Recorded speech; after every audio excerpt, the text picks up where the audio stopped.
As they'll talk things over prior to this upcoming second down play.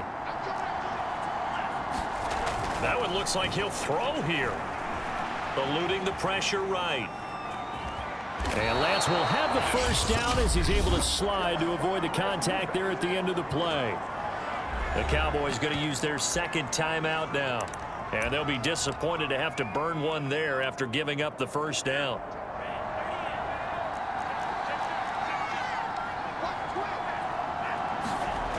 Well, they'll run it here on the jet sweep.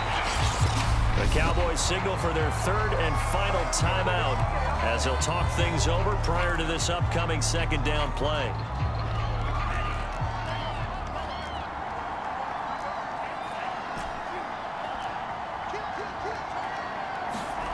And now they'll throw with Lance. And his throw's going to be incomplete. I didn't like the look of that play right from the beginning. I thought he should have seen the coverage that was there, tried to force it in. That one, he's fortunate, just fell incomplete. Play action, now it's Lance. Well, I'm not sure he saw the linebacker there as that's batted down and incomplete. Receiver coaches preach to their guys all the time, separation, that's what's going to make the play successful. That time there was very little, and I think they were actually fortunate that it was only knocked away and not intercepted. And this one is right down the middle. And that'll make this a 7-point game.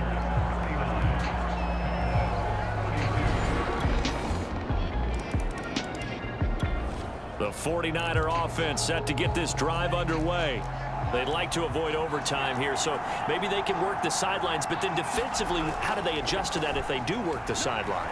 It's the old leverage game, and we usually talk about leverage at the line of scrimmage, right? Who's going to win with the low blocking and everything that goes along with that. But in this case, you're trying as a defender to leverage them towards the middle of the field, not let them get to the sidelines and try and tackle them in bounds in order to run the clock out. Chess match here late. And the Cowboys pressure gets there this time for the sack. Jalen Smith in there to make the sack on what will be the final act in this ball game.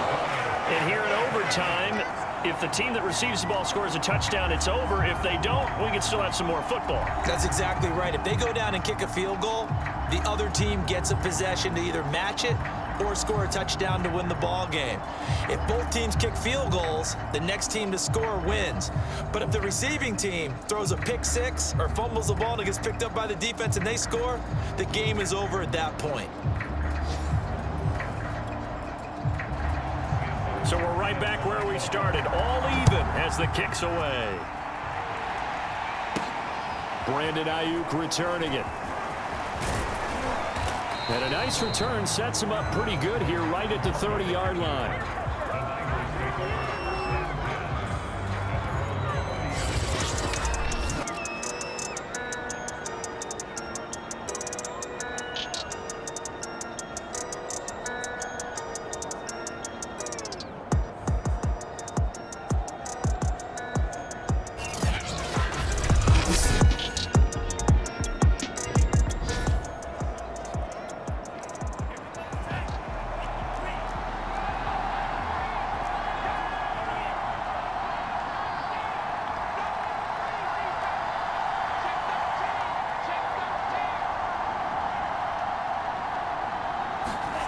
Off of play action, here's Lance. From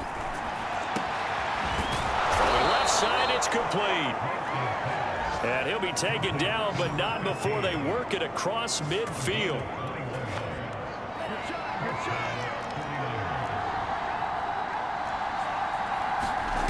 Throwing on first down is Lance. They'll roll him out right. This one into the hands of Kittle, the tight end.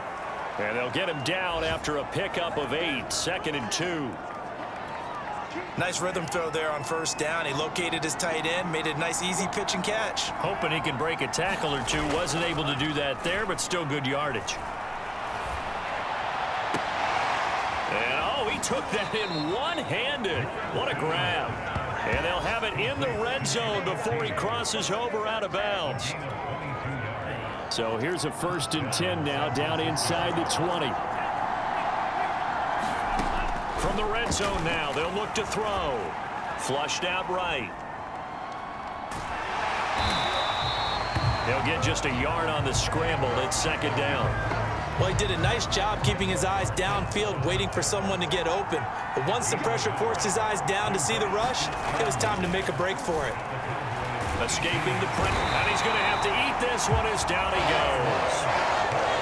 We'll wind up losing a full 9 yards here on the sack. Now it's third down.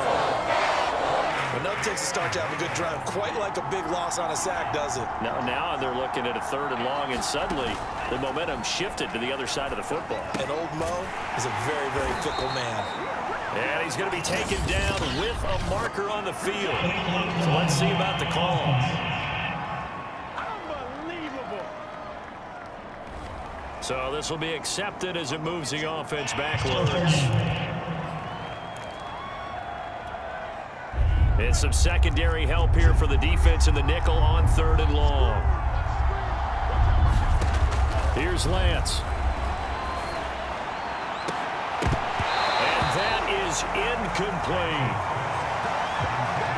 My first thought is surprise, because that's one of the better tight ends around, and I've seen him pull in balls like this before. But how about a little credit to the defense forcing that incompletion? And his kick is absolutely perfect. And with that, they will move out in front by 3.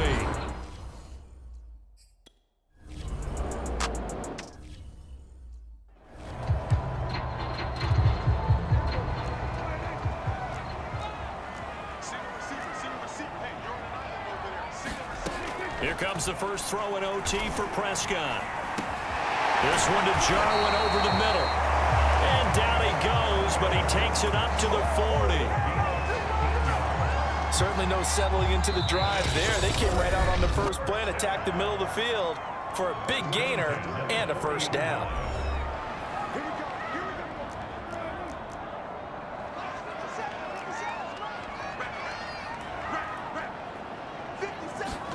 A first down throw for Prescott. Flush to his right. And he's able to get this one out closer to midfield across the 45. Working with his 2nd and 4.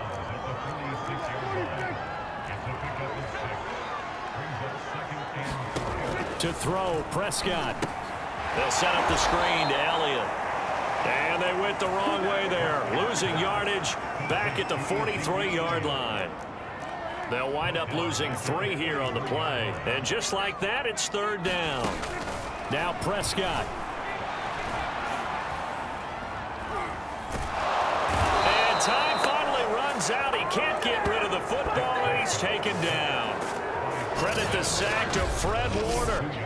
And, of course, that's not an easy man to sack. You know how elusive he can be trying to get outside of the pocket. That was a great play on the defensive side. And I wonder what was going through his mind, because he didn't seem as committed to using his legs to pick up yardage. He wanted to keep that play alive, so either take off and go or throw it away. But he held on to the football and ended up getting sacked. So from inside Niner territory now, this is 1st and 10 at the 42-yard line. Prescott's throw pulled in by Lamb. And he'll get it down on the play to the 37. Here's 2nd and 5 now from the 37. Now Dak. Got his man, it's Fehoko. And this will move the chains again as the tackle's going to be made at the 49ers 14.